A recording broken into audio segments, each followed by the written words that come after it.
Hi, welcome to our presentation on behaviorism by Group 2. Group 2 consists of 4 people from different parts of the country. Kyle Dunson is a case manager helping to house homeless veterans in Northern California. Jacqueline Miller is a habilitation worker for youth on the autism spectrum.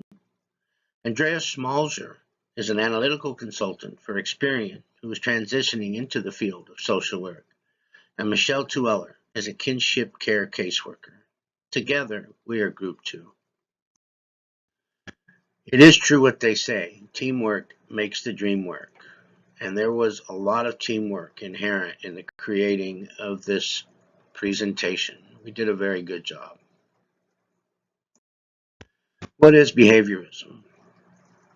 Behaviorism is a mid-level theory that describes the learning process. It seeks to explain how some behaviors are increased while other behaviors are discouraged. Behavioral theory discusses how our actions are affected by what happens before behavior and the consequences that may follow. The practice principles of behaviorism revolve around the identification of key concepts that explain why people behave the way they do. Classical conditioning refers to behaviors that are explained by emotions or feelings prior to behavior taking place. Operant conditioning refers to behaviors explained by consequences after the behavior has taken place. Reinforcers refers to results that will promote that same behavior in the future.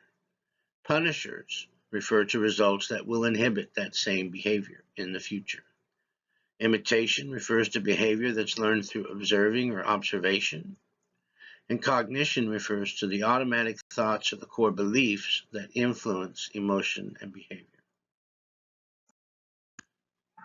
Some of the strengths of behaviorism include the extensive research evidence that's proven behaviorism to be effective for things like anger management, depression, and other psychiatric disorders.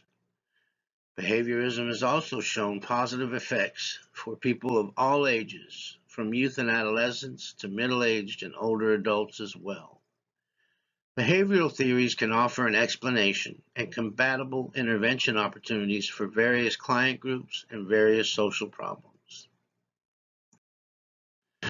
More strengths include the fact that behaviorism is one of the most widely used interventions in social work settings today, partly because the underlying principles are relatively clear, which increases the ease of application of behaviorism for many social workers. Some of the limitations include that there is a heavy focus on the individual, which means there's a lack of focus on the bigger picture or the macro system influences of behavior. The effectiveness of behaviorism is reduced at the meso and macro level.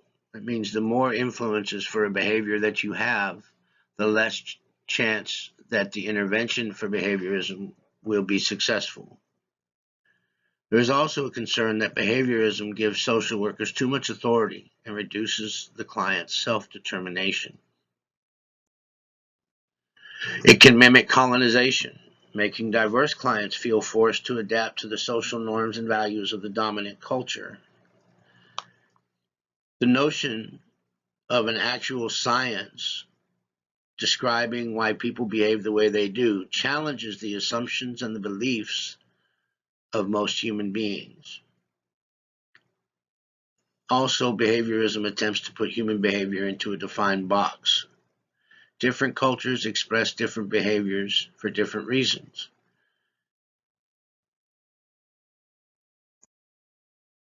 Here is an example of behaviorism: a contingency contract, which is the theory of reinforcers. In this case, we have a family who feels as though the father is overweight. So they created a contract with the father. If he lost 1 or 2 pounds per week, then the mother would bake his favorite homemade dessert. However, if he did not lose the required amount of weight, then she would remain neutral and not give any praise or make any desserts. The baking of the father's favorite dessert is a reinforcer, a result that may promote the father's behavior in the future.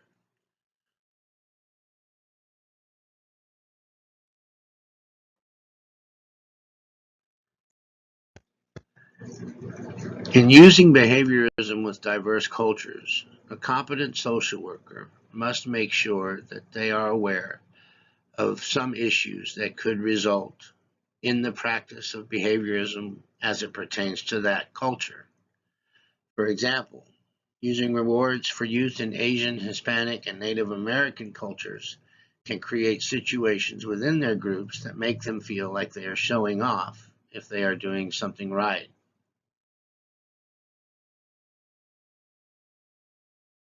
Behaviorist methods may make other cultures feel like they are being forced to act white.